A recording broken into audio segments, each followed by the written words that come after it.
menemukan lokasi peninggalan Alkitab yang berisi 10 perintah Allah yang diwahyukan kepada Nabi Musa. Tabut perjanjian ditabut sendirian.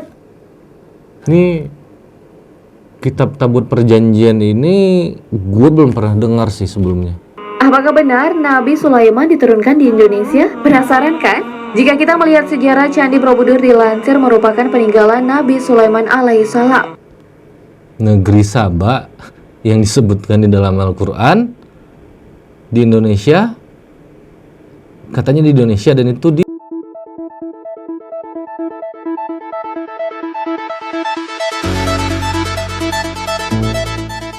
Assalamualaikum warahmatullahi wabarakatuh. Nah, balik lagi dengan gue Irfan tentunya. Kali ini kita bakal coba reaction video lagi. Kita bakal coba reaksi. Itu ada 10 peninggalan Nabi yang menggemparkan dunia. Gimana sih 10 peninggalan Nabi itu apa aja, dan di mana aja, dan gimana bisa sampai menggemparkan dunia? Yuk, langsung kita lihat aja ini videonya. Langsung kita lihat aja sama-sama ya teman-teman.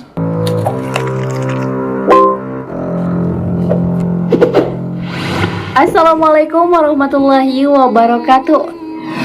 Apa kabar sahabat beriman? Para nabi dan rasul diutus di muka bumi untuk menyempurnakan akidah dan moral para umatnya.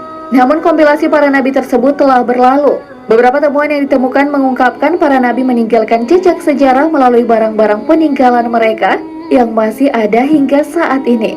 Lalu apa sajakah benda-benda peninggalan para nabi tersebut? Nah, berikut 10 penemuan yang dipercaya merupakan peninggalan para nabi-nabi. Baju gamis bekas Nabi Muhammad Sallallahu Alaihi Wasallam. Meski tak pernah bertemu fisik, setiap hari umat Islam terus berdoa dan menyebut namanya dan mengakuinya sebagai Rasulullah. Memang fisik Nabi Muhammad tak lagi bisa dilihat, namun keberadaannya bagi umat Islam begitu nyata lewat peninggalan ajaran dan hadisnya. Nah, barang peninggalan Nabi Muhammad yang satu ini adalah baju gamis yang tersimpan rapi di Museum Topkapi, Turki. Barang-barang tersebut bisa memberikan gambaran bagaimana Nabi pada saat itu. Baju gamis yang beliau sering pakai sungguh sederhana. Semoga dengan adanya koleksi ini maka akan menambah kerinduan kita kepada Rasulullah Sallallahu Alaihi Wasallam. Tuh guys, yang pertama itu baju gamis Nabi Muhammad Sallallahu Alaihi Wasallam. Ternyata ya nggak tahu itu benar apa enggak ya, wallahu a'lam, cuman Allah yang tahu. Tapi ini kan diklaim sebagai baju gamisnya Nabi Sallallahu Alaihi Wasallam. Ya kalau memang benar ya bagus, kalau memang benar ya benar-benar, berarti benar-benar menggemparkan dunia kalau memang itu benar. Kita lanjut.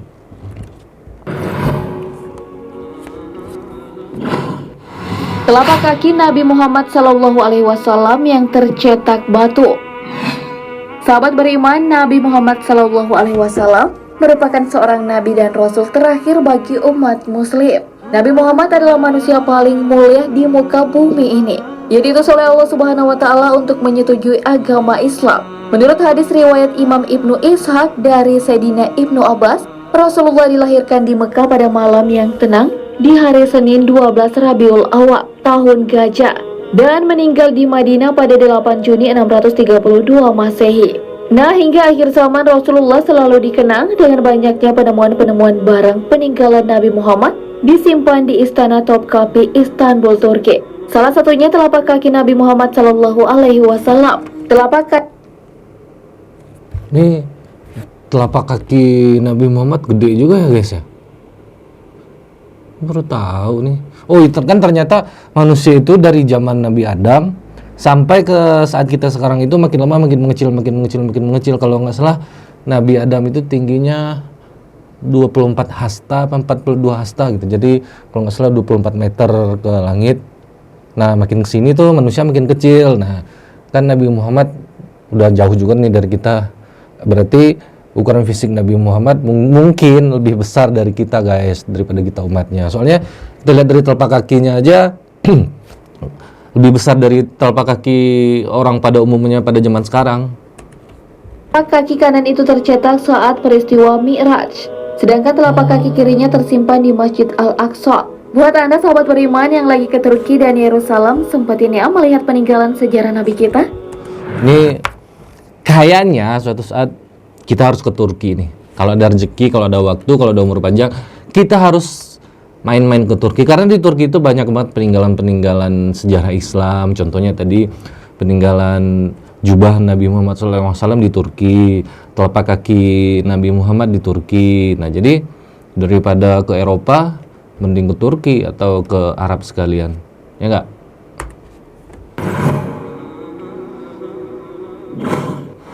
Kunci-kunci Ka'bah. Istana Topkapi merupakan museum barang-barang peninggalan para nabi. Koleksi paling penting dan bersejarah dalam Islam disimpan dalam ruang bernama Pavilion of Holy Mantle dan Holy Relic. Nah, barang-barang peninggalan tersebut diantaranya kunci-kunci Ka'bah, talang emas, kiswah, dan sebagainya. Ka'bah sendiri merupakan bangunan yang sangat penting bagi umat muslim. Suku Al-Saibah atau Bani Saibah diberi kunci-kunci untuk situs suci oleh Nabi Muhammad SAW. Dan tugas Tuh, gue jujur sih belum pernah sih ngeliat kunci Ka'bah tuh kayak gimana, besarnya kayak apa, belum pernah lihat. Tapi di video ini kan diterangin kunci-kunci Ka'bah tuh. Nah, ini kita lihat kunci-kunci Ka'bah itu kayak apa sih sebenarnya kunci Ka'bah itu? Apakah kayak kunci rumah biasa atau lebih besar lagi? Kita lihat aja. masih dijalankan oleh generasi Saibah hingga sekarang. Kunci Ka'bah ini memiliki wadah berupa kantong berwarna hijau dan dibordir benang berwarna emas. Kuncinya terbuat dari bahan besi sepanjang 35 cm. Namun hingga sampai saat ini, kunci Ka'bah kini bentuknya telah berbeda menyesuaikan zaman. Replika kunci Ka'bah yang terbuat dari emas murni tersebut disimpan oleh kerajaan Arab. Dari emas murni, guys. Kuncinya tadi kalau nggak salah panjangnya 35 cm. Ya lebih panjang 5 cm daripada penggaris. Terus warna kuning, gue pikir tadi kuningan atau tembaga yang dilapisin kuningan, ternyata dari emas murni. Masya Allah, mewah banget ya kuncinya, kunci Ka'bah. Arab atau anggota tertua dari Bani Saibah. Semoga saja kita diberi kesempatan untuk bertandang dan beribadah ke tanah suci ya sahabat beriman, amin. Istana Nabi Daud. Baik dalam ajaran agama Islam, Kristen maupun Yahudi, Nabi Daud terkenal karena melawan Goliat alias Jalut, yang pada akhirnya pertempuran itu dimenangkan oleh Daud. Sebuah studi arkeolog menemukan bukti bahwa kerajaan Daud pernah berkuasa di daerah Israel. Iya, karena setelah memenangkan pertempuran itu, Nabi Daudlah yang menjadi Raja Israel. Bangunan tersebut merupakan bagian dari peristiwa dalam Alkitab yang dianggap dari kerajaan Daud. Beberapa petunjuk ditemukan di sekitar reruntuhan bangunan tersebut. Misalnya tulang binatang dan sisa keramik yang bisa digunakan untuk penanggalan karbon. Namun sampai saat ini keberadaan kerajaan yang disebut kerajaan Daud itu menjadi perdebatan. Oh, jadi ada cerita, gue pernah baca sih, pernah dengar juga ada yang ngelawan raksasa namanya Goliat kalau nggak salah. Dan itu ternyata Nabi Daud. Masya Allah. Dan setelah ngalahin raksasa itu, Nabi Daud langsung jadi rajanya di Israel.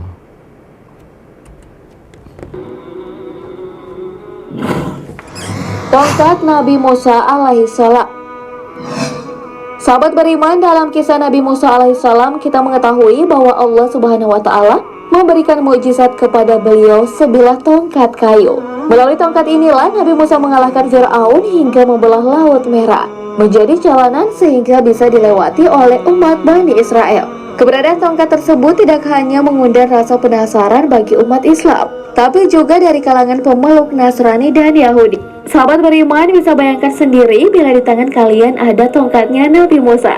Seperkasa apakah kalian saat ini? Itulah peninggalan dari Nabi Musa alaihissalam. Semua terjadi di muka bumi ini sudah diatur sesuai ketetapan Allah Subhanahu wa taala. Seyogianya umat manusia harus siap menghadapi Fir'aun di zaman ini dari seluruh ancaman musuh. Itu kalau memang benar ada peninggalan berupa tongkat Nabi Musa, wah itu Masya Allah banget tuh, karena dengan tongkat itulah Nabi Musa membelah lautan. Dan kalau memang benar tadi di video ini nggak disebutin tongkat Nabi Musanya itu disimpan di mana gitu, tapi cuman ada peninggalan tongkat Nabi Musa. Tapi gue nggak tahu sih apa yang gue salah dengar tadi. Kalau mungkin teman-teman kalau ada yang dengar tadi video dari videonya tongkat Nabi Musa itu disimpan di mana, tolong komen aja di bawah, karena tadi gue nggak dengar sih. Cuman Gue nggak ngeh juga, gue cuma dengarnya ada peninggalan tongkat Nabi Musa gitu.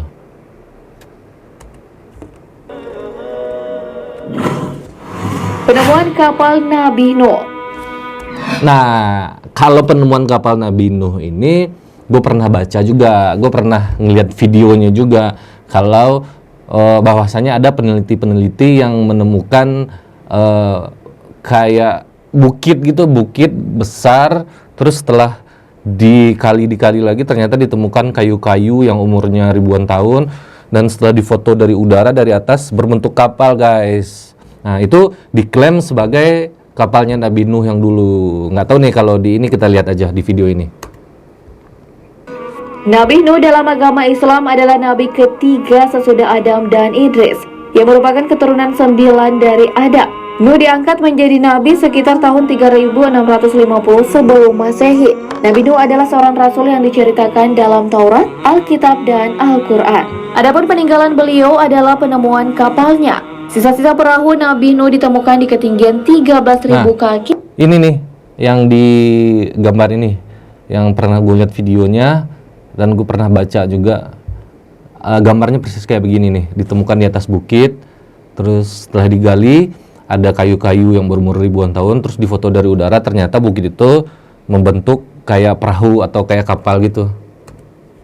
Kaki atau sekitar 3,9 km di sebuah gunung di Turki. Kelompok peneliti dari Cina inilah yang tergabung dalam Noah's Ark Minister International yang berhasil menemukan sisa-sisa perahu Nabi Nuh di Gunung Agri atau Ararat di Turki. Para peneliti ini pun berhasil masuk ke dalam perahu tersebut dan mengambil foto dari beberapa spesimen. Wah, keren ya. Tuh, jadi kisah Nabi Nuh yang pernah kita baca, yang disebutin di Al-Quran juga, kisah Nabi Musa tadi yang membelah lautan, itu bukan cuman sekedar dongeng aja, guys. Dan ini kan udah terbukti nih dengan adanya arkeolog-arkeolog, dengan adanya ilmuwan-ilmuwan yang penasaran, terus melakukan penelitian-penelitian, akhirnya ditemukanlah seperti kapal Nabi Nuh ini, bahtera Nabi Nuh, akhirnya ditemukan. Jadi itu menguatkan atau membenarkan kisah atau cerita Nabi Nuh yang udah diceritakan di Al-Quran. Jadi bukan cuma dongeng doang, guys.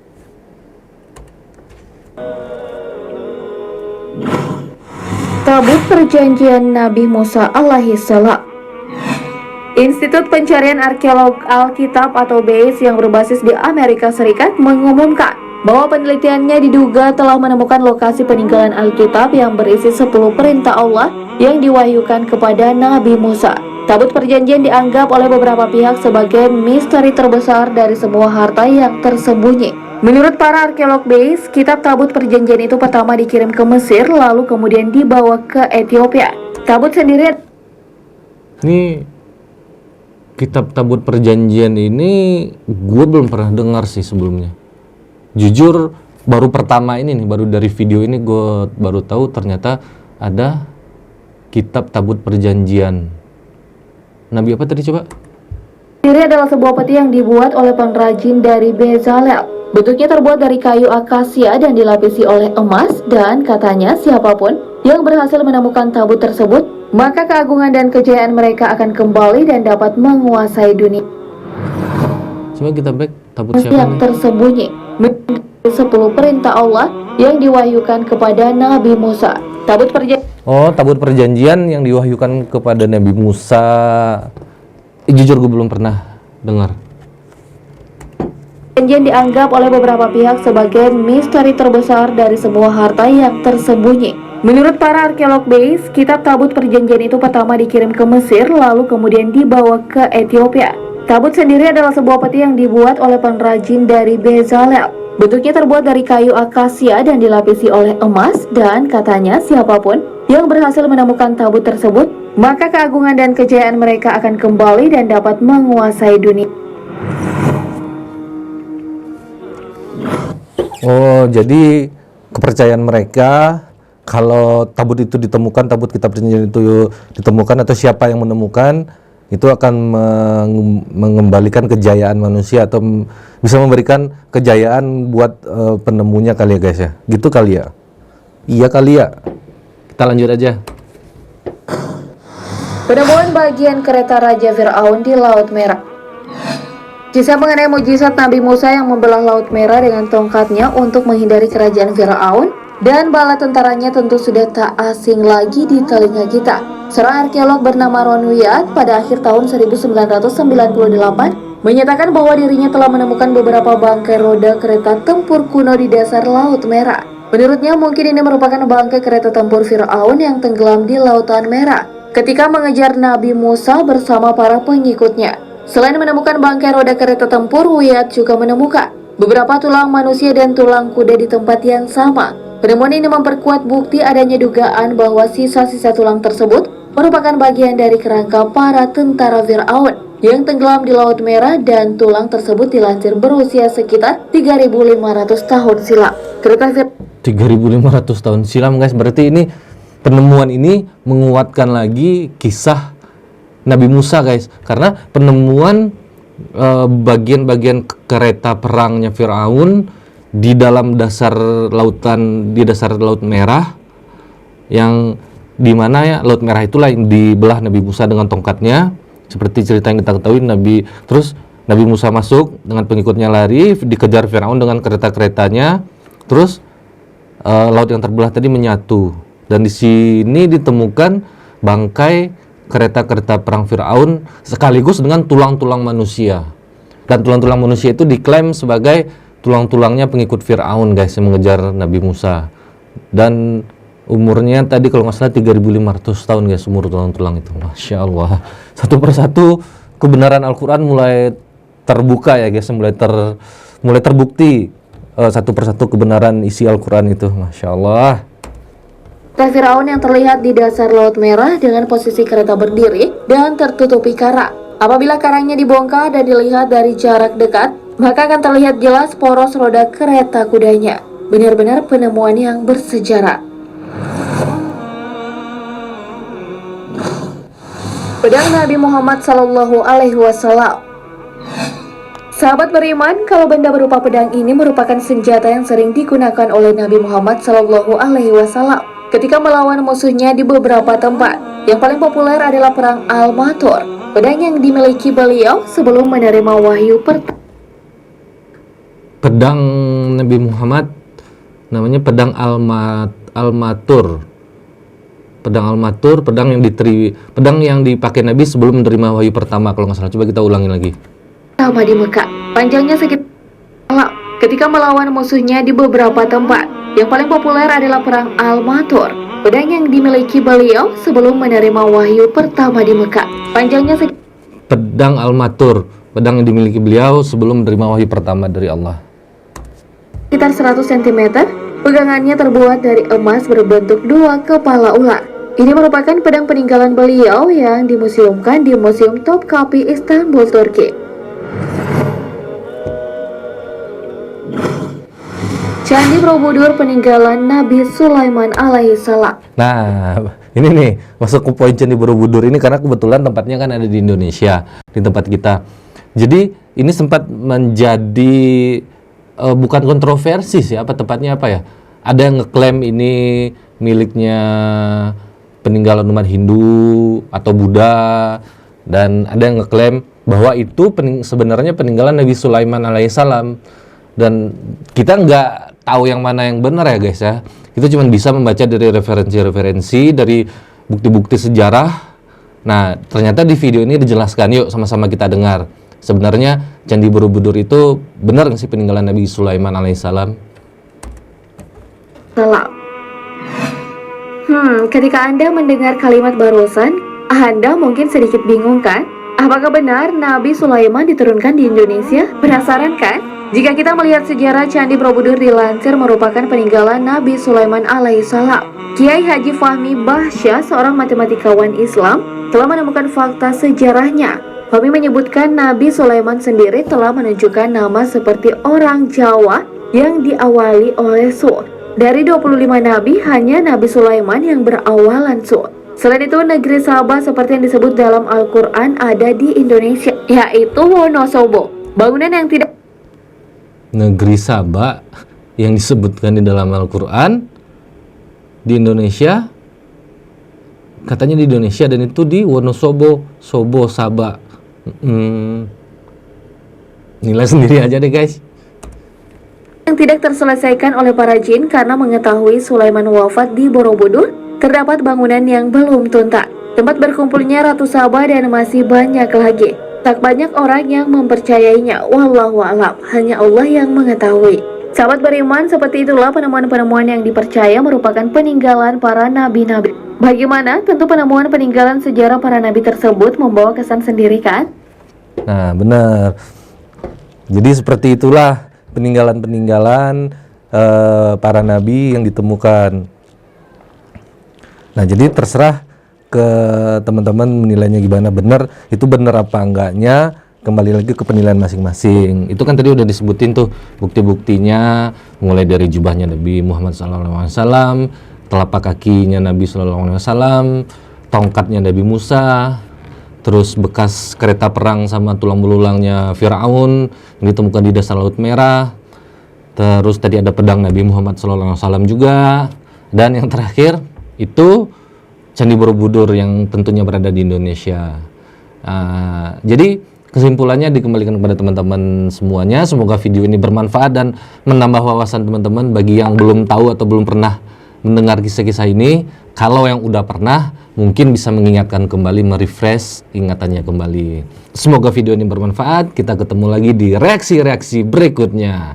Assalamualaikum warahmatullahi wabarakatuh. Bye.